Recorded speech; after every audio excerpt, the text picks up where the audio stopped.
সাহাবীরা পর্যন্ত এসেছেন। ওমর রাদিয়াল্লাহু তাআলা আনহুর সময় চিটাগং বন্দরে 6 জন সাহাবী এখানে ল্যান্ড করেছেন, ট্রেড করেছেন, কয়েক সপ্তাহ ছিলেন। এবং দেখবেন চিটাগংয়ের ভাষার গ্রামারের সাথে কিন্তু আরবির সম্পর্ক আছে। চিটাগংয়ের যদি কেউ থাকেন এখানে বুঝবেন, তারা কিন্তু আগে দেখবেন হ্যাঁ নাটা কিন্তু আগে বলে। কলেমার যে ফরম্যাট দেখছেন না, লা ইলাহা ইল্লাল্লাহু মুহাম্মাদুর রাসূলুল্লাহ, আমরা আগে লা আরবিতে হচ্ছে নেগেট করে ফার্স্ট, ন খাইয়ে ন যাইয়ে, যারা চিটাগংইয়ান আছে তারা বুঝবেন। এই জন্য দেখবেন যে ওই আরব ট্রেডার্সদের ইনফ্লুয়েন্স কিন্তু চিটাগং কক্সবাজারের ল্যাঙ্গুয়েজের মধ্যে, আরাকানের ল্যাঙ্গুয়েজের মধ্যে আছে। তো এই ইতিহাসটা কেন জরুরি? যে আমার রুট আছে, আমার জীবনের গল্প আছে।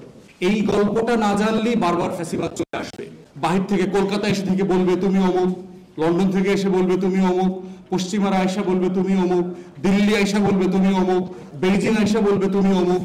কিন্তু আমি আসলে কেউই না, আমি আমার নিজস্ব পরিচয় আছে। এই পরিচয়টাই হচ্ছে আপনাকে, আমাকে, আমাদেরকে জাতি হিসাবে তৈরি করবে, যেখানে ফ্যাসিবাদ তৈরি হতে পারবে না।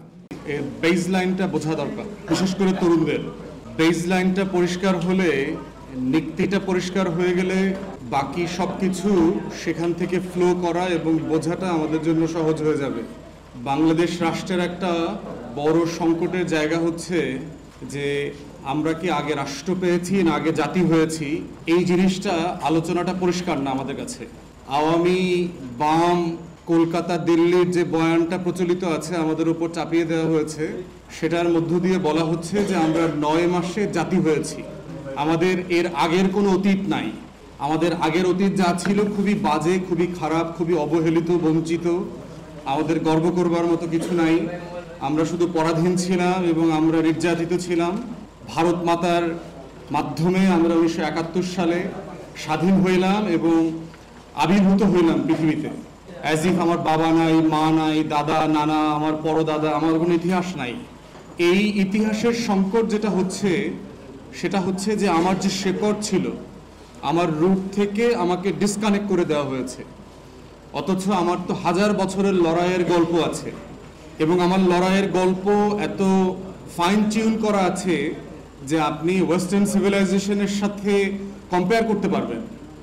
যারা শাসি থেরোর বই পড়েছেন, দ্য ইনগ্লোরিয়াস এম্পায়ার, তারা জানেন, অথবা যারা পড়েন নাই আমি তরুণদেরকে অনুরোধ করব দয়া করে বইটা পড়বেন। দ্য ইনগ্লোরিয়াস এম্পায়ার, শাসি থারুরের। অন্য কোনো নামে বাংলা অনুবাদ আছে কিনা আমার জানা নাই আর কি।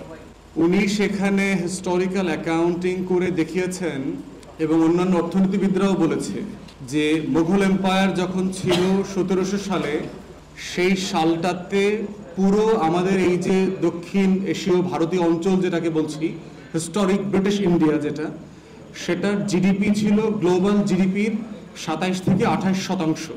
মানে যারা জিডিপি বোঝেন তারা বুঝবেন যে সারা দুনিয়ার যত প্রোডাকশন আছে, ম্যানুফ্যাকচারিং আছে, এর সব কিছু মিলায়ে তার 27 থেকে 28% হতো এই ব্রিটিশ ইন্ডিয়াতে, বাংলাদেশ, পাকিস্তান, নেপাল, ভুটান, ভারত, শ্রীলঙ্কা, এই অঞ্চল মিলে।